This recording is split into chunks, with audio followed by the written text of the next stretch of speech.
Threetale is a new 3-player co-op time-traveling adventure, and today I'll defy the laws of physics to show you all the components and get them neatly back into the box. This is Legendary Tactics. If you can accept time travel in your board games, then hopefully you'll grant me the same concessions as I Christopher Nolan this game back from whence it came. You can try this at home, but there's a real talent to it, and only myself and fellow co-creator Nato have really managed this in our reboxing board game series. See the link above if you want to see more of these. This game is a beauty. Let's get right to it. So I've just been showing you all the cards. You saw first the battle cards, great artwork, then the treasure cards, then the quest cards. These are the prophecy cards. They're the big ones, and they're part of the core of the game. Get those back in the bag, the place they belong. These are the artifact cards, and they're a lot of fun. You can slap them onto your characters and buff yourself up. That is the main part of this game. The hero and enemy cards, these are really cute and little, and we'll get those back in the bag as well. Next up, we've got the quest cards. These cards came out of the first quest box, and with this game, if we'll slap that back in there, and then I will show you the 5 different quest boxes that come with it. This really reminds me of Gloomhaven, where you get to open it up and there's a bit of joy of discovery within these, and going with each of these boxes, you've got a miniature, and we'll get to those a little bit later.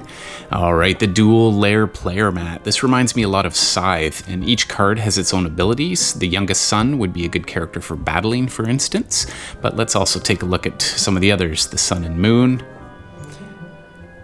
the queen of the living water, and you can see that they're all very customizable. The silver deer, and part of the goal is that you're helping each other build your characters up throughout the game. Part of the puzzle is choosing the right combination of heroes for each of the quests. So next up, this is the modular map. Carcassonne style, you create the area that you'll play on, and this game mechanic requires that you not just slap them down willy-nilly, but design the play area based on the quest you're undertaking. Next up, some tokens. Just hoover those suckers up in there. Imagine there will be suction in those Ziploc bags, and it will be so. That's how I manage it. These are the dice. You've got a 50-50 succeed-fail chance with them. They're fairly simple, nice quality metal dice here.